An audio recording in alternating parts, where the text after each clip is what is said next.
بسم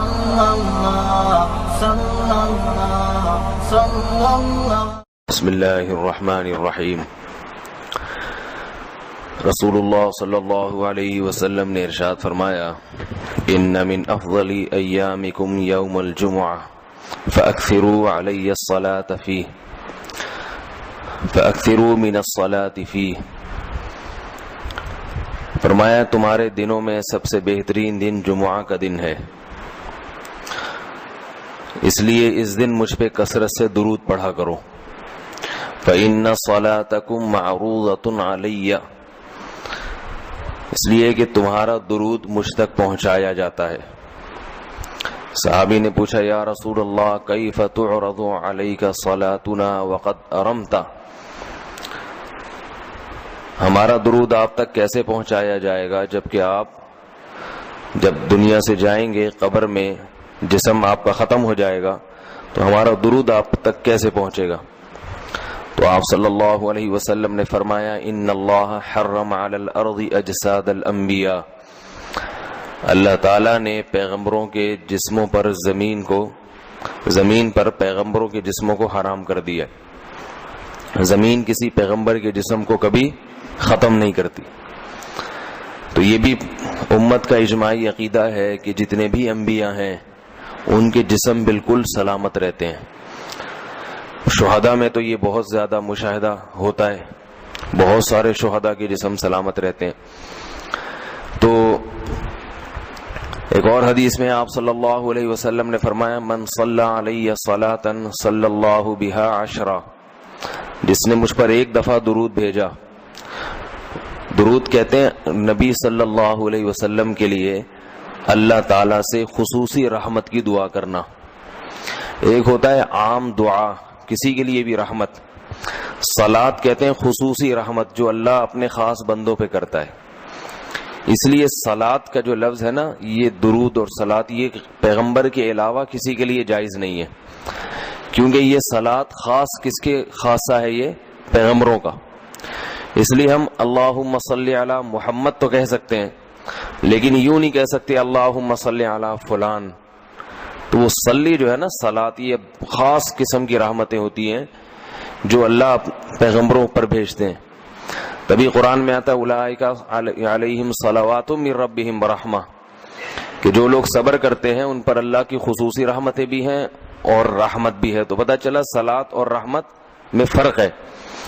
صلات اعلیٰ قسم کی رحمتوں کو کہتے ہیں۔ تو آپ صلی اللہ علیہ وسلم نے فرمایا، جس نے میرے لیے ایک مرتبہ رحمت کی دعا کی، درود شریف پڑھا میرے لیے، تو اللہ اس پر 10 رحمتیں بھیجتے ہیں۔ اور جمعہ کے دن زیادہ فضیلت ہے درود شریف پڑھنے کی۔ البتہ یہ جو جمعہ کے دن میں حدیث مشہور ہے کہ 80 سال کے گناہ معاف ہوتے ہیں جمعہ کے دن درود پڑھنے سے، یہ حدیث سند کے لحاظ سے کمزور ہے۔ لیکن یہ جو میں نے حدیث پڑھی کہ جمعے کا دن سب سے بہتر دن ہے، فَأَكْثِرُوا عَلَيَّ مِنَ الصَّلَاةِ فِيهِ، لہذا اس دن مجھ پہ کثرت سے درود پڑھا کرو، یہ بالکل صحیح حدیث ہے۔ تو جمعہ کے دن درود شریف کی اضافی فضیلت ہے۔ آج چونکہ جمعہ کا دن ہے تو اس لیے میں نے کہا کہ اس بارے میں تھوڑی سی بات کروں۔ ایک اور حدیث میں آتا ہے رسول اللہ صلی اللہ علیہ وسلم نے فرمایا، لا تجعلوا قبری عیدا وصلوا علی فإن صلاتکم تبلغنی حیث کنتم، فرمایا میری قبر کو عیدگاہ نہ بناؤ۔ جیسے میلوں کی جگہ ہوتی ہے نا، میلے ٹھیلے، عید پہ جب سب لوگ جمع ہو کے خوشیاں مناتے ہیں، تو جیسے مزاروں پہ ہوتا ہے نا، قوالیاں ہو رہی ہیں اور یہ میلے ٹھیلے ہو رہے ہیں، آج کل دیکھا ہے۔ تو پہلے زمانے میں بھی جب کوئی نیک آدمی دنیا سے جاتا تھا تو لوگ اس کی قبر پہ دھرنے مار کے بیٹھ جاتے تھے، اور وہ مجاور اور یہ سب جو ہمارے یہاں ہوتا ہے۔ تو آپ صلی اللہ علیہ وسلم نے منع کیا کہ میری قبر کے ساتھ یہ کچھ مت کرو، البتہ مجھ پہ درود پڑھا کرو، اور فرمایا کہ تم جہاں سے بھی درود پڑھو گے یہ مجھ تک پہنچے گا۔ ایک اور حدیث میں رسول اللہ صلی اللہ علیہ وسلم نے فرمایا، ما من احد یسلم علی الا رد اللہ علی روحی فارد علیہ، کہ جب بھی کوئی مجھ پر سلام بھیجتا ہے اللہ میری روح کو میرے جسم میں لوٹاتے ہیں اور میں اس کے سلام کا جواب دیتا ہوں۔ اب یہ کیسے ہوتا ہے؟ چونکہ یہ برزخی زندگی میں ہے، لہذا اس کی کیفیات میں اور گہرائی میں جانے کی اجازت نہیں ہے۔ جیسے اللہ بہتر سمجھتے ہیں یہ ہوتا ہے، اس کی حقیقت کا ہمیں علم پوری طرح نہیں ہے، برزخی زندگی ہے۔ اور حدیث میں آتا ہے رسول اللہ صلی اللہ علیہ وسلم نے فرمایا کہ رغم انف رجل ذکرت عنده فلم يصلی علی، اس شخص کی ناک خاک آلودہ ہو جائے جس کے سامنے میرا نام لیا جائے، میرا تذکرہ ہو اور وہ مجھ پہ درود نہ پڑے۔ ایک اور حدیث میں آپ صلی اللہ علیہ وسلم نے فرمایا البخیل من ذکرت عنده فلم يصلی علی، وہ شخص کنجوس ہے، بخیل ہے جس کے سامنے میرا نام آئے اور مجھ پہ درود نہ پڑے۔ یعنی اتنی بڑی شخصیت اور اتنے بڑے محسن اعظم کا تذکرہ آ رہا ہے اور اس کی زبان سے دعا بھی نہیں نکلتی، تو اس سے بڑا کنجوس دنیا میں کون ہو سکتا ہے۔ ایک اور حدیث میں آپ صلی اللہ علیہ وسلم نے ایک شخص کو دعا مانگتے ہوئے دیکھا جس نے درود شریف پڑھے بغیر دعا شروع کر دی، تو آپ صلی اللہ علیہ وسلم نے فرمایا اس نے دعا میں جلدی کی ہے۔ پھر فرمایا تم میں سے جب کسی شخص کو دعا مانگنی ہو تو پہلے اللہ کی حمد و ثنا پڑھے، پھر مجھ پر درود بھیجے۔ قرآن مجید میں بھی اللہ نے حکم دیا ان اللہ و ملائکتہ یصلون علی النبی، کہ اللہ اور اس کے فرشتے، اللہ بھی رحمت بھیجتے ہیں اور فرشتے بھی رحمت کی دعا کرتے ہیں۔ یا ایھا الذین آمنوا صلوا علیہ وسلموا تسلیما، اے ایمان والو تم بھی محمد صلی اللہ علیہ وسلم پر درود بھیجا کرو اور سلام بھیجا کرو۔ درود اور سلام میں فرق یہ ہے کہ درود اللہ کی رحمت اور سلامت کہتے ہیں کہ ہر برائی سے، ہر مشکل سے، ہر مصیبت سے بچائیں۔ تو کمال جبھی ہوتا ہے جب اللہ ہر شر سے بچا لیں اور اضافی رحمتیں بھی بھیجیں۔ تو علماء نے درود شریف کی حکمتوں میں لکھا ہے کہ درود شریف جو اللہ نے ہمیں پڑھنے کا حکم دیا، اس کی بنیادی وجہ تو سب کو معلوم ہے کہ سب سے زیادہ احسانات اس کائنات میں اللہ کے بعد کس کے ہیں؟ محمد صلی اللہ علیہ وسلم۔ تو آپ صلی اللہ علیہ وسلم کے احسانات سب سے زیادہ ہیں انسانیت پر، انسان کو انسان آپ صلی اللہ علیہ وسلم نے بنایا، اور اہل اسلام تو سب سے زیادہ ان احسانات کے تلے دبے ہوئے۔ تو ہم کوئی بھی عبادت اگر کر رہے ہیں، دعا بھی اگر مانگ رہے ہیں، تو یہ بھی کس کی وجہ سے توفیق مل رہی ہے؟ نبی صلی اللہ علیہ وسلم، کیونکہ آپ صلی اللہ علیہ وسلم نے ہی یہ ساری چیزیں سکھائی ہیں۔ تو ہر کام میں حکم یہ ہے کہ بھائی جس کا احسان ہے، جس کی وجہ سے تمہیں یہ رہنمائی ملی، تو پہلے اس کا بھی تو کچھ خیال کرو، اس کا بھی جو ہے نا اللہ سے اس کے لیے دعا مانگو تاکہ تمہاری طرف سے بھی کچھ شکر ہو۔ دوسری بات علماء نے لکھی ہے کہ اس میں حکمت یہ ہے کہ درود شریف پڑھنے سے توحید کا عقیدہ مضبوط ہوتا ہے۔ وہ توحید، درود شریف نبی سے دعا نہیں ہے بلکہ اللہ سے دعا ہے، کس کے لیے؟ نبی کے لیے۔ تو پتہ یہ چلا کہ نبی پر بھی اللہ کی رحمتیں ہوں گی، اور دعا کون مانگ رہا ہے؟ ہم مانگ رہے ہیں۔ تو اس میں نبی سے مانگنے کا دروازہ بند کر دیا کہ نبی سے مانگنے کا اسلام میں کوئی تصور نہیں ہے، بلکہ نبی کے لیے بھی اللہ سے مانگا جائے گا۔ تو جب نبی کے لیے بھی اللہ سے مانگنے کا حکم ہے تو اپنے لیے نبی سے کیسے مانگنے کا حکم ہو گیا؟ سمجھ میں آ رہی ہے بات کہ نہیں آ رہی؟ یعنی نبی کے لیے بھی کس سے مانگنے کا حکم ہے؟ اللہ سے۔ تو اپنے لیے کس سے مانگیں گے؟ بطریق اولا، بطریق اولا ہم پھر اللہ سے مانگیں گے۔ تو اس سے عقیدہ توحید مضبوط ہوتا ہے۔ اور تیسری بات یہ کہ علماء نے لکھا ہے کہ جب درود شریف پڑھیں تو اس نظریے سے نہ پڑھیں کہ نبی ہماری دعا کے محتاج ہیں، نبی اللہ کی رحمت کے تو محتاج ہیں، یہ تو درود شریف سے پتہ چلتا ہے، لیکن اللہ کی وہ رحمت اس وقت بھی ہوتی اگر ہم یہ دعا نہ مانگتے۔ تو ہمیں اس لیے ہے کہ ہم بھی انگلی کٹا کے شہیدوں میں نام لکھوا لیں۔ سمجھ رہے ہیں نا؟ اس کی حضرت مولانا اشرف علی تھانوی رحمہ اللہ نے بڑی پیاری مثال دی، فرمایا کہ جیسے کوئی بادشاہ اپنے شہزادے پر کچھ انعام کرنا چاہے، بادشاہ تو چاہتا ہے نا اپنی اولاد کو نوازنا، اپنے محبوب، شہزادہ اس کا محبوب ہوتا ہے، تو آپ اگر بادشاہ سے سفارش کر دیں کہ حضرت یہ تحفہ آپ اپنے شہزادے کو دے دیں یا یہ فلاں چیز اپنے شہزادے کو، تو بادشاہ تو پہلے بھی دے رہا ہے لیکن آپ کے کہنے سے وہ اور خوش ہو جائے گا، اور خوش ہو جائے گا کہ بھئی دیکھو جو کام میں چاہتا تھا یہ بھی اسی کی درخواست کر رہا ہے، تو نتیجہ کیا نکلے گا؟ تھوڑا سا آپ کو بھی دے دے گا وہ، ٹھیک ہے نا، کہ چلو یہ گڑ تم بھی منہ میٹھا کر لو اپنا، تم نے اتنا اچھا کام کیا۔ اور اگر آپ کسی کو حکم دیں اس کے دشمن پہ خرچ کرنے کا، آپ جا کے کہیں بھائی وہ تمہارا دشمن ہے، تمہارا دل چاہتا ہے اس کا گلا دبا دو، تو ایسا کرو اس کو ہدیے ودیے دیا کرو، تو کہے گا میں اس کو گلا دبانا چاہتا ہوں اور تو ہدیے کی ترغیب دے رہا ہے تو میں تیرا بھی گلا دباؤں گا. تو دشمن پہ خرچ کرنے کا جب حکم دیا جاتا ہے تو اس سے سامنے والا غصے میں آتا ہے. دوست پہ خرچ کرنے کا، احسان کرنے کا جب آپ کسی کو کہیں گے تو وہ خوش ہوتا ہے. باپ کو اگر کہا جائے نا اپنے بچوں پہ اور کھلائے کریں، بڑی خوشی ہوتی ہے، تو باپ کا دل اور سینہ اور چوڑا ہو جائے گا. تو ایسا ہی اللہ تعالیٰ کو اپنے رسول صلی اللہ علیہ وسلم سے محبت ہے. اللہ تو خصوصی رحمتیں بھیجیں گے ہی، لیکن ہم اگر اللہ سے درخواست کر دیں گے کہ اللہ تو خصوصی رحمتیں بھیج، تو اس میں تھوڑی سی ہماری بھی کیا ہو جائے گی، دخل اندازی ہو جائے گی. اللہ تو ویسے ہی کر رہا ہے، تو اللہ کہے گا چلو تو نے بھی سفارش کر دی تو ان پہ تو کر ہی نہ ہوں، یہ 10 رحمتیں تجھ پر بھی ہو جائیں گی. اور چوتھا فائدہ کیا ہے درود شریف پڑھنے کا، کہ انسان کے دل میں محمد صلی اللہ علیہ وسلم کی محبت بڑھتی ہے. انسان جس کے لیے دعا مانگتا ہے لاشعوری طور پہ، تو نبی صلی اللہ علیہ وسلم کی جتنی زیادہ محبت ہوگی اللہ کی خود بخود اتنی ہی زیادہ ہوگی، کیونکہ نبی سے محبت اللہ ہی کی وجہ سے ہوتی ہے، یہ الگ الگ چیز نہیں ہے.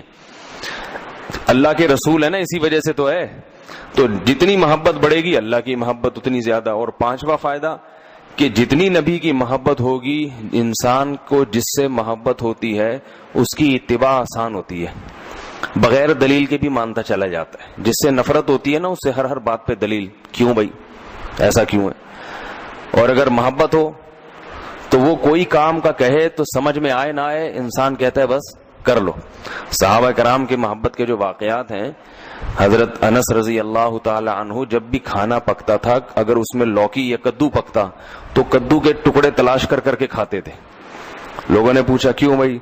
فرماتے ہیں کہ میں نے رسول اللہ صلی اللہ علیہ وسلم کو دیکھا ہے کہ کدو شوق سے کھاتے تھے آپ. تو نبی سے محبت تھی، کدو سے محبت ہو گئی. حالانکہ یہ شریعت کا حکم نہیں ہے لوکی اور کدو سے محبت کرو، یہ تو اپنی انسان کی اپنی رغبت ہوتی ہے، کسی کو کسی چیز سے، کسی کو کسی چیز سے. لیکن عشق کی انتہا ہوتی ہے تو انسان کو محبوب کی محبوب چیزوں سے بھی ہو جاتی ہے.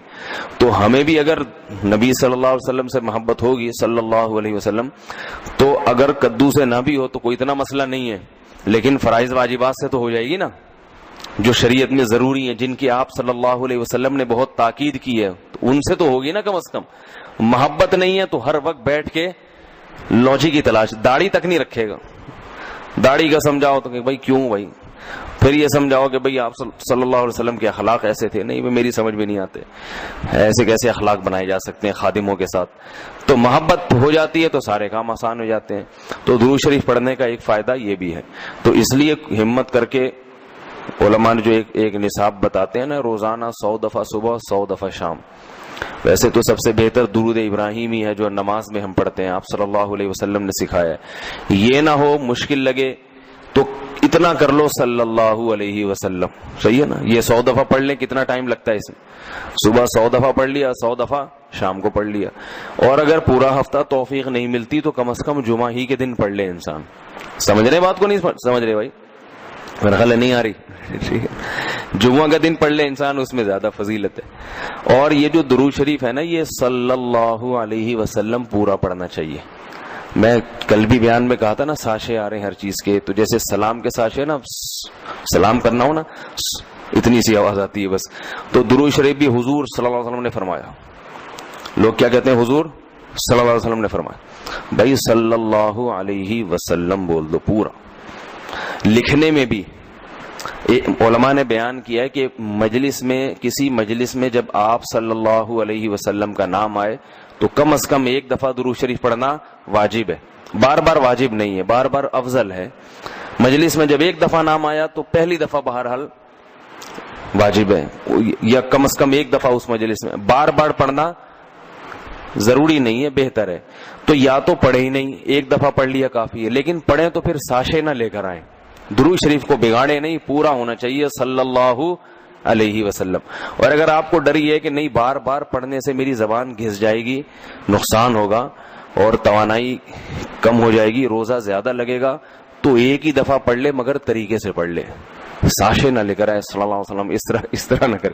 اسی طرح لکھنے میں بھی آپ صلی اللہ علیہ وسلم کا جب نام آئے تو مجلس ایک ہے تو ایک دفعہ کہہ دے آدمی زبان سے. لکھنا واجب نہیں ہے. آپ صلی اللہ علیہ وسلم کے نام کے ساتھ درود شریف لکھنا واجب نہیں ہے, افضل ہے. تو یا تو اگر یہ ڈر ہے کہ میں نے لکھ دیا پورا نام تو میرا پین گھس جائے گا, سیاہی کا خرچہ زیادہ آئے گا, پیسے زیادہ بھرنے پڑیں گے مجھے, مہنگائی کا دور ہے, اتنی سیاہی میں افورڈ نہیں کر سکتا, تو پورا نام ہی نہ لکھے, یعنی درود شریف لکھے ہی نہیں. لیکن اگر لکھنا ہے تو چھوٹا سا سواد نہ ڈالے. سمجھ رہے بات کو؟ باقی ساری چیزیں پوری ہیں. یہ نہیں کہ والد محترم میں صرف واو لکھ دیا, ابا خود ہی سمجھ جائیں گے والد کی بات چل رہی ہے, ٹھیک ہے نا. زید کا نام آیا تو صرف زے لکھ دیا. کبھی ہوتا ہے ایسے؟ ہوتا ہوگا شاید آپ کے یہاں. اور جتنی باتیں آ رہی ہیں صرف کچھ ساشے پیش کر دی, ایسا نہیں ہے. جب درود شریف لکھنے کی بات آتی ہے تو صرف چھوٹا سا سواد ڈال دیا. تو بھائی اتنی تکلیف اگر ہو رہی ہے تو نہ لکھو, کوئی فرض تھوڑی ہے. لیکن اگر لکھنا ہے تو احترام کا تقاضا کیا ہے, پورا نام لکھا جائے صلی اللہ علیہ وسلم. دیکھو حدیث کی اتنی بڑی بڑی کتابیں ہیں, محدثین نے جو لکھی ہیں, کتنی بڑی بڑی کتابیں. جب بھی آپ صلی اللہ علیہ وسلم کا نام آئے گا تو محدثین پورا درود شریف لکھتے ہیں صلی اللہ علیہ وسلم. کسی حدیث کی کتاب میں, امام بخاری کی ہو, امام مسلم کی ہو, یا ابن ماجہ ہو, یا صحیح ستہ کی جتنی کتابیں اس کے علاوہ بھی ہیں, جب درود ہوگا تو پورا صلی اللہ علیہ وسلم ہوتا ہے. تو لکھنے میں بھی اس کا اہتمام کرنا چاہیے, پورا نام لکھ دیا جائے. یہ جو میں کہہ رہا ہوں نا قلم گھس جائے گا اور یہ ہو جائے گا, یہ تو بخیل آدمی کے لیے, ورنہ کس قلم تھوڑی گھستا ہے. لکھنے پورا تحریر لکھ رہے ہوں, جب بھی نام آئے صلی اللہ علیہ وسلم پورا لکھنا چاہیے. اللہ تعالیٰ عمل کی توفیق عطا فرمائے. ایک چھوٹی سی آخر میں بات سن لیں کہ آپ صلی اللہ علیہ وسلم کا جو لقب ہے نا, لوگ مختلف ناموں سے پکارتے ہیں. کوئی کہتا ہے حضور اکرم صلی اللہ علیہ وسلم نے فرمایا, یہ بھی ٹھیک ہے, آپ سب سے اکرم ہیں. کوئی کہتا ہے سرور دو عالم صلی اللہ علیہ وسلم نے فرمایا. کوئی کہتا ہے حضور صلی اللہ علیہ وسلم نے فرمایا. یہ سب ٹھیک ہے نام, لیکن سب سے بہترین جو نام آپ کے لیے ہے رسول اللہ صلی اللہ علیہ وسلم, کیونکہ اس سے بڑا لقب کوئی بھی نہیں ہے. رسول اللہ کا مطلب اللہ کے سفیر, تو یہ سب سے بڑا منصب ہے. اس لیے عام استعمال میں جو صحابہ کا بھی طریقہ تھا, نبی اللہ, صحابہ کیا کہتے تھے, نبی اللہ یا رسول اللہ. تو محدثین بھی جو لفظ آپ کے لیے استعمال کرتے ہیں رسول اللہ صلی اللہ علیہ وسلم یا نبی اللہ, تو عام استعمال میں یہ زیادہ بہتر ہے. وہ بھی ٹھیک ہے, سرور کائنات, حضور اکرم, شفیع المذنبین, سب صحیح ہیں. لیکن ہوتا ہے نا جب بہت سارے آپشن ہو تو انسان سلیکٹ کرتا ہے سب سے بہترین کو. تو سب سے بہترین لفظ آپ کے لیے کیا ہے, رسول اللہ. یہ سب سے بہترین لقب. اللہ تعالیٰ سمجھنے کی عمل کی توفیق عطا فرمائے. مفتی طارق مسعود صاحب کے لائیو بیانات سننے کے لیے facebook.com/مفتی طارق مسعود کو فالو اور لائک کرنا مت بھولیں, اور ویڈیو کو زیادہ سے زیادہ شیئر کر کے صدقہ جاریہ میں اپنا حصہ ضرور ڈالیں. جزاک اللہ.